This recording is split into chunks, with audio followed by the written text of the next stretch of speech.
Hi there. Now we're going to do section 13, which comes right after lesson 340, right before lesson 341. Section 13 states, what is a miracle? Paragraph 1, a miracle is a correction. It does not create nor really change at all. It merely looks on devastation and reminds the mind that what it sees is false. Again, the miracle is correcting the mind. The Course in Miracles is training our mind to see correctly. So instead of thinking that there is suffering that is happening to me, I realize that all the suffering is created in me by understanding the way my mind operates. So when I correct my thinking, I experience the miracle.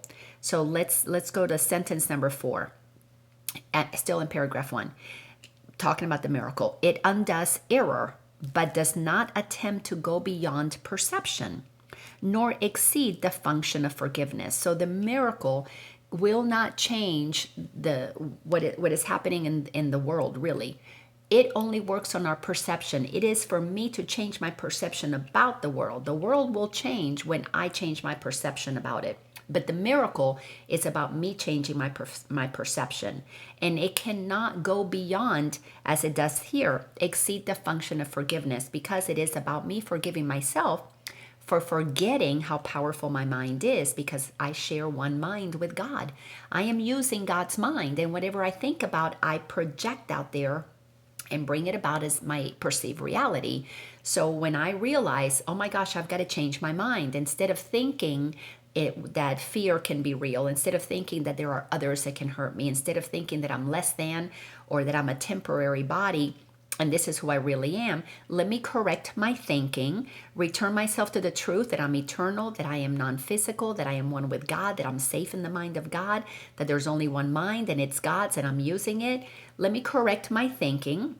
When I correct my thinking, the reason I was thinking incorrectly is because I forgot how to think correctly. So I forgive myself for forgetting how to think correctly. The miracle is my choice to forgive myself and return my mind to a correct way of thinking, which is thinking with truth, thinking with what God created and decreed is true. Because as the Course in Miracles tells us in the introduction, nothing real can be threatened and nothing unreal exists. Herein lies the peace of God, because the fears are not real unless I believe that they are. If I correct my mind, nothing unreal can hurt me because it doesn't exist.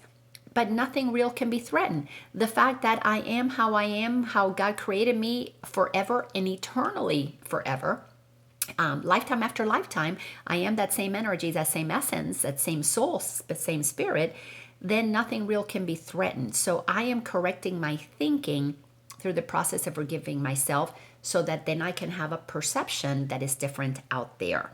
Paragraph still number 1, sentence 5. Thus, it stays within time's limit. So the miracle is only while I'm perceiving myself as separate. I don't need a miracle when I am in my eternal self, knowing that I'm one with God and I am always living in the now moment. So when I live in timelessness, I don't need a miracle. But while I'm perceiving time, and there's past and future, then I'm going to use the miracle. Yet it paves the way for the return of timelessness and love's awakening. For fear must slip away under the gentle remedy that it brings. Once you stop attacking people, stop judging people, stop blaming people, there is a gentleness that they feel from you. They feel safe in your presence. And then if they're ready, not everybody will feel that. I had a former husband who did not feel safe in my presence, no matter how gentle I was, because he was misperceiving me, and he created suffering for himself. When I chose to create freedom for myself, and I released myself from suffering and needing to change him, and I began to just accept him, I was experiencing this gentle remedy, the feeling, this love awakening back in me, where I could extend it to him, even while he was choosing to not receive the miracle and practice believing that I was other than him, that I was separate, that I could hurt him, all of those things that the insanity of the ego makes us think, but the miracle wants to correct. So paragraph 2, a miracle contains the gift of grace, for it is given and received as one, and thus it illustrates the law of truth the world does not obey. because it fails entirely to understand its ways. When you stop attacking, that's grace. You have just given grace to that person or that thing, whatever it is that you're attacking. You could be attacking the government, you could be attacking the weather, attacking a pet, attacking a person. Doesn't matter what it is.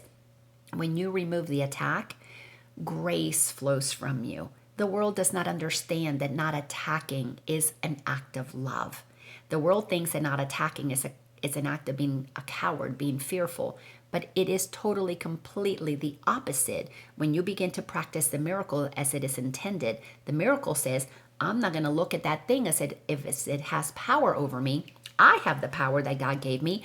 The miracle is I'm finally accepting myself as God created me, which means I have to look at you and everything else as God created you. Why would I attack it? That's where grace comes in. That is where grace comes in. A miracle inverts perception, which was upside down before, and thus it ends the strange distortions that were manifest.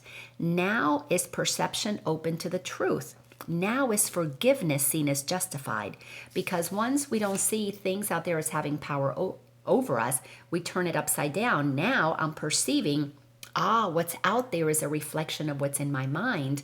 What do I want to see out there instead? Let me correct it in my mind so that I can then project out there from a state of grace.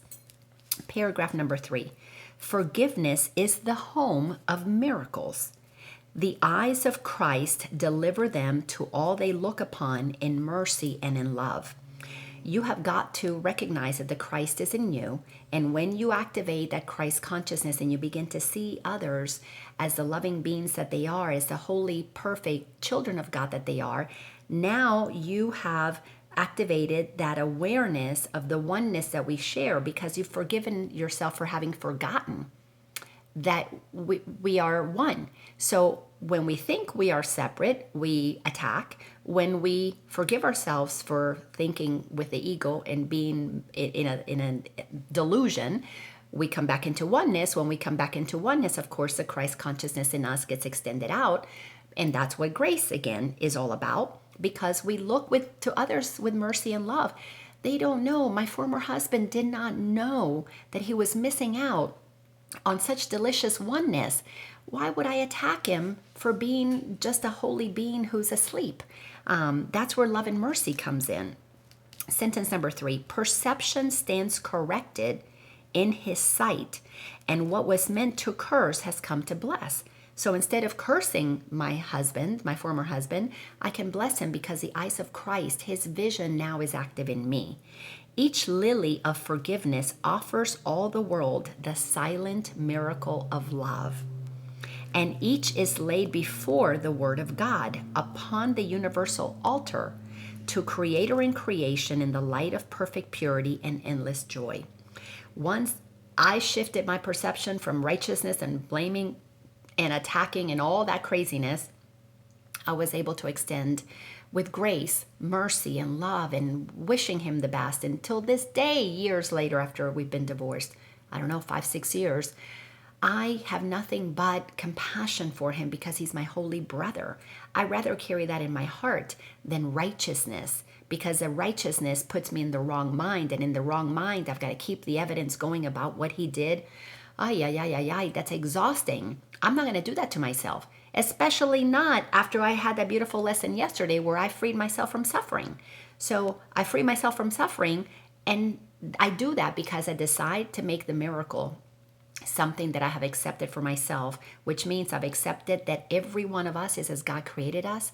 We either remember that or we don't. That's the only difference.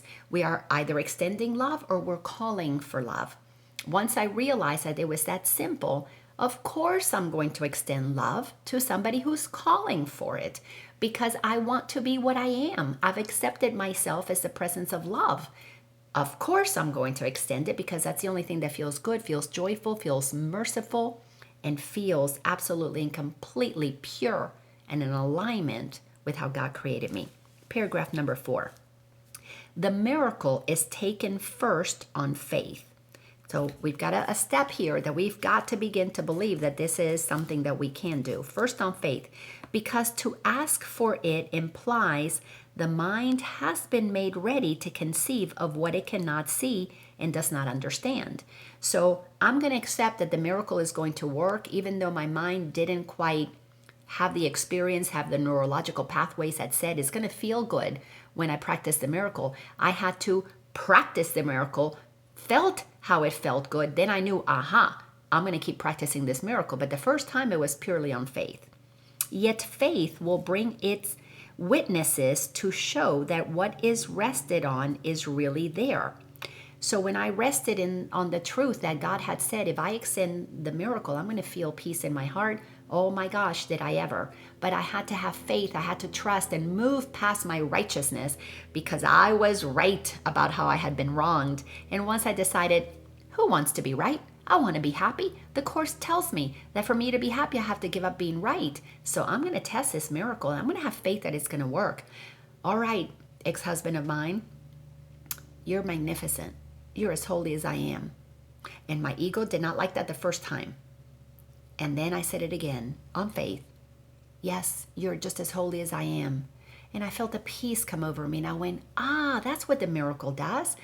I have to believe in it first. Then I have to use it. And once I use it, voila, peace, peace within. The peace that passes all understanding. You can't help people understand this. They have to feel it. But they'll only feel it once they have made first a decision to have faith in something that they have not done before. Sentence number 3. And thus the miracle will justify your faith in it and show it rested on a world more real than what you saw before, because nothing real can be threatened. A world redeemed from what you thought was there.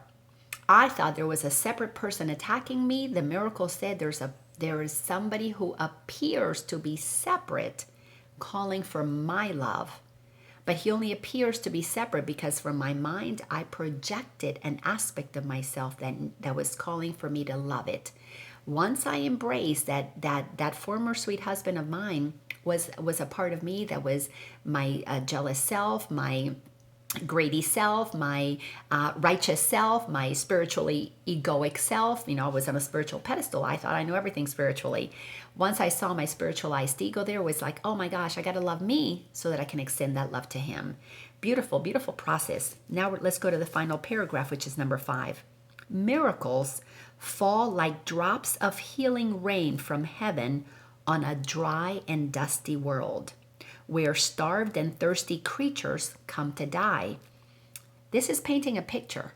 When you offer the miracle, we literally are quenching the soul's thirst for truth, where our ego brings us to die here, to suffer, to become dead inside.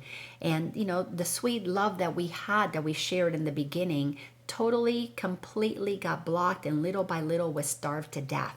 So that love died a slow and ridiculously uncomfortable death because the mind was focused on otherness and on attacking and blaming and resentment and fearing, not on focusing on the wholeness and the beautifulness of a relationship that was activating things for us to see and heal, not for things to see and hurt each other with.